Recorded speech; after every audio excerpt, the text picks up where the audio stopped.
Ladies and gentlemen, welcome back to Gears Feed. Big news coming from the Coalition this evening. The competitive 2.0 playlist has now progressed to 2.1, bringing with it some fundamental differences. So, TC have removed the wall cancel cooldown and have replaced it with something they're calling cancel shortening. No more hyper bouncing your way out of situations, no. If you place yourself in an unfortunate situation, you're more likely to get stuck there from now on, I'm afraid, unless you work at these new wall bounce mechanics. Now, with cancel shortening, whenever you cancel while slipping or sliding into cover, your next slip distance for a short period of time will be shortened. In the official video on the Gears of War channel, Node Zero states that you need to think of it as short mode and long mode.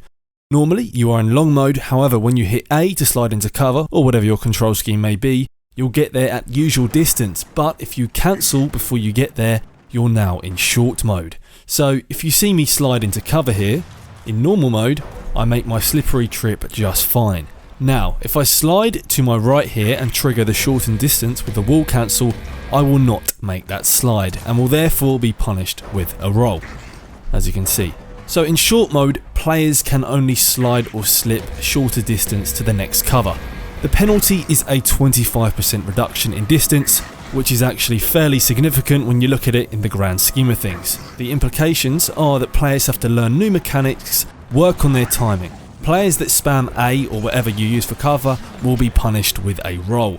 If you slip to a target and don't cancel, that cooldown is eliminated. You go back to long mode, the normal distance.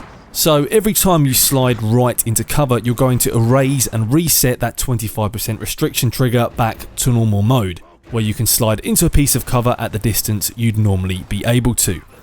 Evidently, we've all got a lot to think about now. We've got to think a little harder, right? You can't just aimlessly bounce around without thinking, sporadically pulling your trigger and getting arbitrary kills. You've got to plan your movement pragmatically and think ahead. Now, if we put these new mechanics into play from an esports point of view, as a spectator, I think this is a positive change. Frequently when witnessing Gears esports, it's all a bit too hectic, right? And you can't actually digest what the player is doing because there's an excessive amount of sliding and bouncing around and it can make you quite dizzy. So I believe spectators will be able to grasp a better understanding of a pro player's moves and decisions in future with this update. However, do remember this is just a beta, nothing is set in concrete, TC are merely testing changes. I'll leave you with a quote from Octus regarding the subject. He states that this is a beta for a reason, to test things, get feedback and make changes with the community.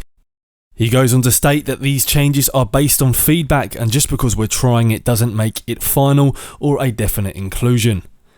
Thank you for watching this episode of Gears Feed. Do subscribe for more content and like the video if you enjoyed it. Thanks again, and I hope we'll see you next time.